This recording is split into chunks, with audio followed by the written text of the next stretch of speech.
Product provided by Nintendo. Xenoblade Chronicles 3 is another example that Monolith Soft is the king of modern JRPGs, and with this game they are reaching towards the highest peaks that this franchise has ever provided. Even so, before we enter this brutally honest yet spoiler-free review, let's make it clear that this is not a game for everyone. It is more inclusive than past entries in the series, but still, the massive length and workload required with Xenoblade games might be off-putting for some. With that being said, there are certain new ways at launch to shorten it down, which we'll soon get back to. So be sure to leave a like, subscribe and press the notification bell for more brutally honest reviews as we enter Xenoblade Chronicles 3. Story. For well over a decade, Xenoblade Chronicles has been one of Nintendo's most intriguing franchises, filled with heartfelt emotions and bigger-than-life storytelling. So much so that they've been compared to actual novels, as that is the driving force of this series and the world building around it. Thus, we are very glad to announce that Xenoblade Chronicles 3 does this better than any point in the series, with a more grounded feeling. Very much alike the original and torn out with how conflicts are being played out. Since Xenoblade Chronicles 3 is a story of acceptance and going beyond reach, the cast of characters which try to find a footing in the world of Ionis travel far and wide to fight the true enemy and find a new meaning to their short lives. It is a journey of companionship, even more so than the previous Xenoblade entries, where people from two warring monarchies, first on the brink of killing one another, eventually see the light of a brighter future ahead. The morality of it all, seeing the bigger picture and finding out why the world is failing to evolve, is the key to the plot. Along the right, they try to change people to ever-changing ranges of success and remove the tyrants who can only see one point of view. It is a tale about letting go of pretenses, seeing where your intuition leads, and finding ways to extend the little time that the team gets in this world. As soldiers on both camps fight for 10 years before they are sent off with a ceremony called a homecoming. That is, if the soldiers actually make it. Is there more about this life than fighting, dying and passing on? As the team goes forward with every step, new opportunities open up, freeing the world from its borrowed time. The quest is thus clear: escape from the grinder and eventually hunt those who are sent to hunt you down in the name of maintaining the status quo. Which brings us to a cobbled together crew of characters and their power to become big powerful giants. Honestly, these are some of the most well-rounded characters in this series, each offering personal strengths and weaknesses. Noah is strong and wise, but can't express his emotions well sometimes, due to fighting his own inner demons. Mia, on the other end of the spectrum, is well aware of the end of the line. She only has a few months left in this world, and for her, it is all about how you leave a mark. The interplay starts a little slow in the beginning of the adventure, but they quickly learn to trust one another. That is when things start being really fun. It all comes together beautifully as the crew really starts to stand out. They question each other sometimes, but it is never mistrust or full-blown anger. The team is here to understand, which makes them so entertaining. We could keep talking about them for hours, but that would spoil the fun for you. So right now we just want to make it clear that Xenoblade Chronicles 3's pacing is far better in its opening hours and acts compared to Xenoblade Chronicles 2. But that covers the story without spoiling, so let's get into the gameplay. Dynamic is the key word when it comes to the battles here. Players will start off with 3 playable characters from Kiev's, where after an initial confrontation joined by the agonist counterparts. Along the way, it is even possible to add a 7th character, temporary heroes who will join you after unlocking them in quests. In typical RPG fashion, there are 3 classes: attackers, defenders and healers. That being said, there are many more classes which you unlock yourself and with the heroes, allowing you to make your team the way you want. Want to go full defensive and have a team with tanks? That is technically possible, though the principles might take a bit to unlock. The basic structure of a Xenoblade entry is here, like the arts and how you attack, but it has been far more expanded to make it exactly the way you want it to be.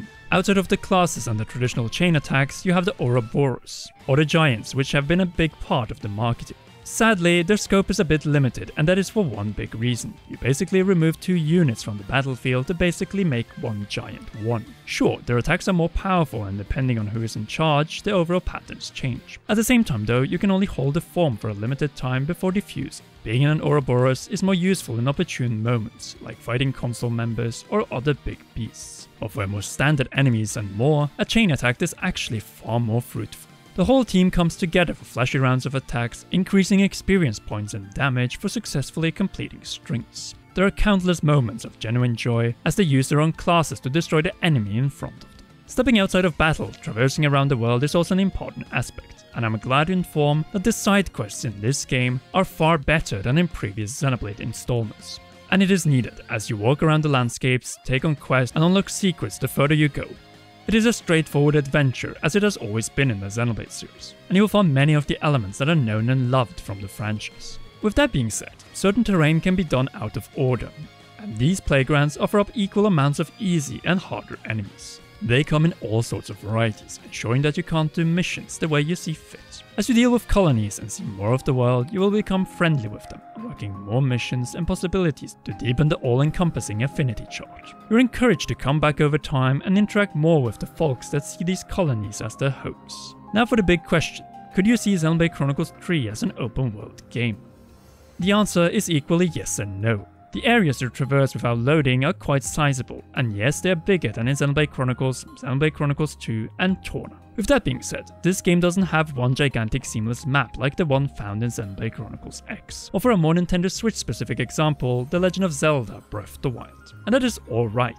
Why, you might ask? As it breaks up portions of the game, ensuring a briefing moment or parts where you can wrap it up. The game is in itself a story-driven experience, and taking too much of the story will make it harder to follow its finer details. Instead, this title takes the open zone maps and structures of past Xenoblade games to a new level with traversable water and extensive land sections with far fewer maps needed to be loaded. It basically wraps two locations into one, making for a more gradual shift from location to location. So let's get into how it feels to move around. Controls.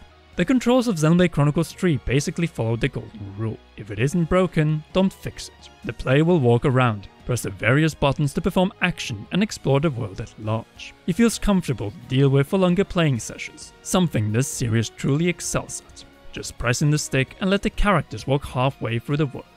There are slight adjustments, mostly due to the huge amount of playable characters, but none are actually harming the overall experience. And depending on your preferences and the difficulty you want to uphold, or the time you want to spend with the game, you can scale the experience to your liking.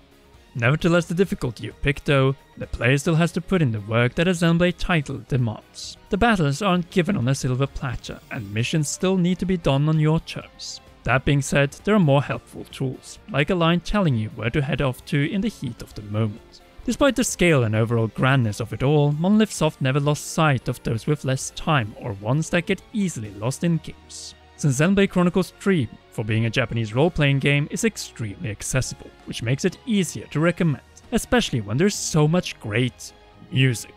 If we were to sum up the soundtrack of Xenoblade Chronicles 3, then it would be melodramatic. What do we mean by this? That it is diverse, with some real action-packed melodies when the time is right, but also some somber and down-to-earth pieces to reflect the situations our characters find themselves in.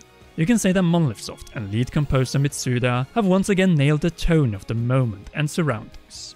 There's nothing negative to detract from it. Story and soundtrack have always been Monolith Soft's strong points, and with music even being a more integral part than in past games of the story this time, it is clear that many of these tracks are more than worthy inclusions in the next Super Smash Bros. Installment. Then what problems does this game have? Truth to be told, not much outside the somewhat repetitious bosses and technical issues tied to the hardware of the Nintendo Switch itself. It goes without saying that Monolith Soft has always pushed Nintendo's hardware to the absolute limits with the Xenoblade Chronicles releases. Wii, Wii U, 3DS and the Nintendo Switch, and with it you will at certain moments face loading times and aging hardware related compromises. In the case of Xenoblade Chronicles 3, there are some very long loading times in certain areas and sections of the game, and also frame rate and texture issues that detract a little from one of the most ambitious entries in this series. Yes, this game could have benefited from stronger hardware, as the scope of the game exceeds at times what the aging Nintendo Switch can provide for it in docked mode. Verdict. Xenoblade Chronicles 3 is another Monolith Soft masterpiece on the Nintendo Switch. The fact that they managed to release it sooner than the next Splatoon, Zelda and 3D Mario installments fully done and with DLC only being meaningful later additions is just another testament to the quality of this studio. The team working on this game deserves all the praise and sales it can get as developing a game that is this polished at launch and without any delays. In fact, the complete opposite of it, with a release earlier than announced, is nearly unheard of in the video game industry. This could very well be the best Nintendo Switch release of 2022, as we give it a brutally honest score of 92 out of 100, edging Kirby and the Forgotten Land off its throne, but as we all know, there are still many contenders and rivals to come in the second half of 2022. What do you think of the first major follow-up installment on the Nintendo Switch? Are you picking up Xenoblade Chronicles 3, or is this title simply too big and overwhelming for your taste? Sound off in the comment section down below. If you haven't already, then be sure to leave a like, subscribe and press the notification bell to not miss any upcoming brutally honest reviews, and if you want to see a proper game vs game Xenoblade Chronicles 3 edition, then be sure to secure likes and with it, views. Last but not least, a big thanks for watching until the end to all our patreon.com/CommonRealm patrons, and in particular, role producer Charles, you rock, and please enjoy one or both of awesome videos.